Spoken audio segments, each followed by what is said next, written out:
Salutare tuturor! Ați terminat de tăiat murul? L-ați și legat? Următorul pas care trebuie făcut este să-l stropiți. Vă voi arăta astăzi cum stropesc eu murul într-o cultură ecologică. Noi consumăm mure doar pentru consum casnic, le cultivăm doar pentru consum casnic și am ales să nu folosim produse chimice de sinteză, deci folosim doar produse bio. Până la sfârșitul acestui filmuleț vă voi arăta cum îl stropesc, ce substanțe folosesc, care este calendarul de stropire a murului și cum se prepară substanțele bio cu care stropesc eu murul. Este bine de punctat încă de la început faptul că murul nu are prea multe boli. Pot fi ani buni în care murul să nu trebuiască să fie stropit, dar preventiv și corect este să-i aplicăm un tratament anual. Atât murul cât și smeurul, la fel și coacăzul, sunt arbuști fructiferi, intră în același regim. Se cultivă aproximativ la fel, se stropesc la fel. Stropitul este același, cel puțin la nivelul de cultură bio. La mur se fac 4 tratamente anuale. Când se fac stropirile corecte în cursul unui an agricol la mur? Prima stropire, primul tratament se face la momentul în care am terminat de tăiat murul, am îndepărtat ramurile uscate care au rodit anul trecut și l-am legat. La acest moment se face o îmbăiere efectivă cu soluție cuprică. A doua stropire se face la momentul în care murul a ajuns să aibă o frunză de 3-5 cm. Practic, el a plecat în vegetație. La acel moment îi aplicăm o stropire cu un insecticid bio, eco. Revin asupra lui. A treia stropire se face la momentul la care am început să avem fruct. La acel moment vom mai face o stropire cu un fungicid, la fel bio. Revin și asupra celui de-al treilea. Trebuie reținut faptul că la a treia stropire nu trebuie să ne apropiem de momentul în care recoltăm rodul. Rodul nu trebuie să fie intrat în pârgă. Deci, ca la vie, înainte de pârgă putem stropi. Și ultima stropire, cea de-a patra, este la momentul în care murul intră în perioada de iarnă. Dacă alegem să tăiem lăstarii care au rodit în anul curent, stropim fără lăstari. Dacă nu i-am în iarnă, dacă nu i-am tăiat înainte de intrare în iarnă, stropim cu tot cu lăstari. Obiectivul este să îndepărtăm bacterii, fungi și alți dăunători, alte boli din mur. Ne-ar fi fost mai simplu să stropim cu substanțe chimice de sinteză. Le cumpărăm de la agentul fitofarmaceutic și am terminat problema. Nu ne batem capul cu fabricarea, cu producerea substanțelor ecologice, dar am ales să trăim sănătos. Primul tratament am spus că îl facem cu o substanță cuprică. Veți spune, bine, dar substanța cuprică este ecologică? Da, este ecologică. În momentul în care folosim o concentrație de substanță cuprică pură mai mică de 4 kg la 1 hectar, până la acel moment este ecologic. După ne punem semne de întrebare, dar până la concentrația de 4 kg de substanță cuprică la hectar nu avem probleme. Cel de-al doilea tratament spuneam că este un insecticid. E bine, ce insecticid folosesc eu și să fie ecologic? Cel mai bun insecticid ecologic care îl poți avea în gospodărie este maceratul de urzică.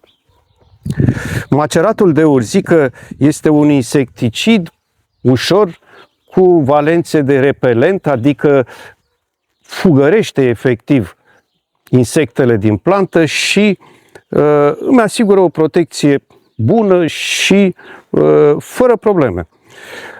Cum produc eu, cum prepar acest macerat de urzică? Rețeta este următoarea.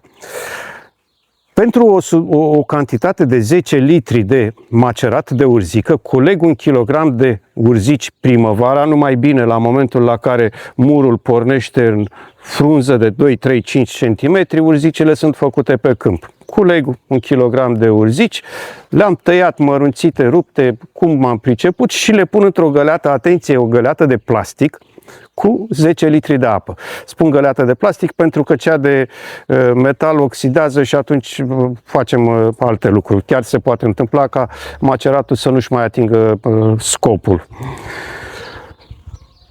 Pun acel amestec în găleata de plastic și îl las la umbră timp de 5-7 zile.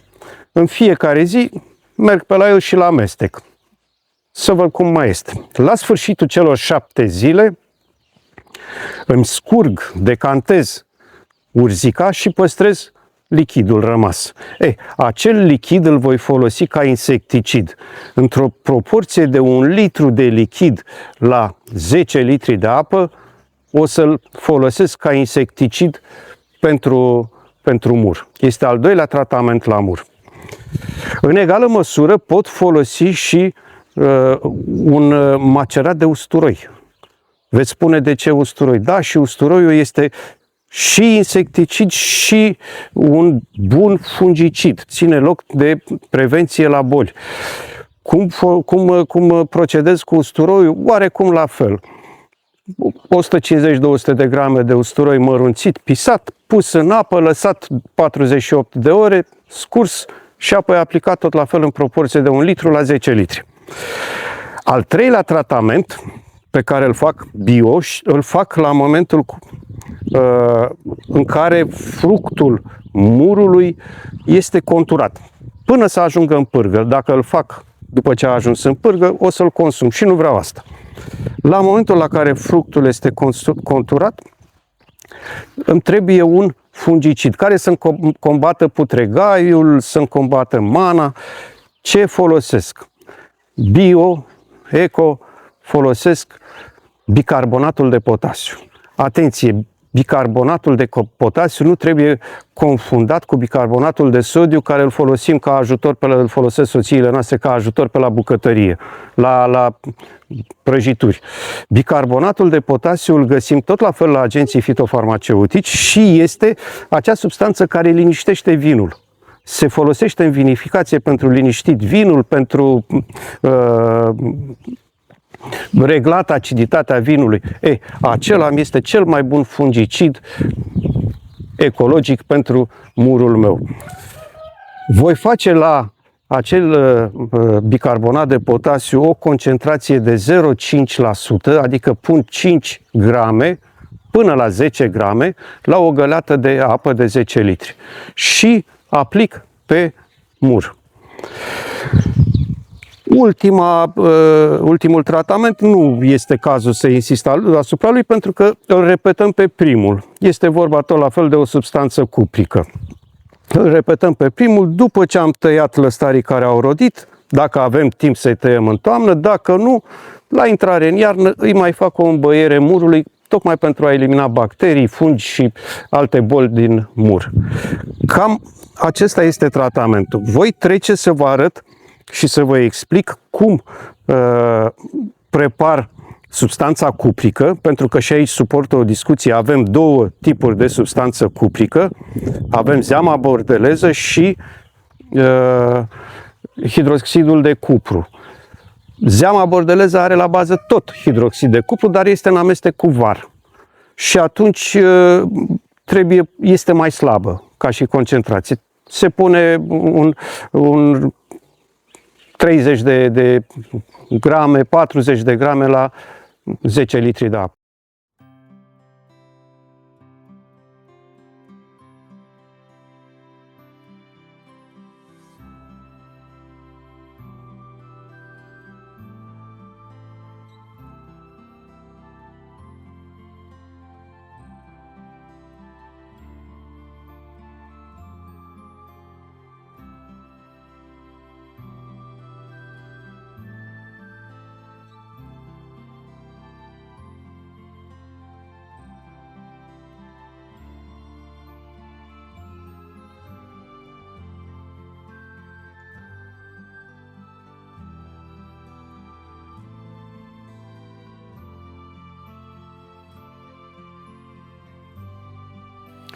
Dacă vă doriți mure sănătoase și care să nu aibă în ele niciun gram de substanță chimică, vă recomand să urmăriți această schemă de tratament.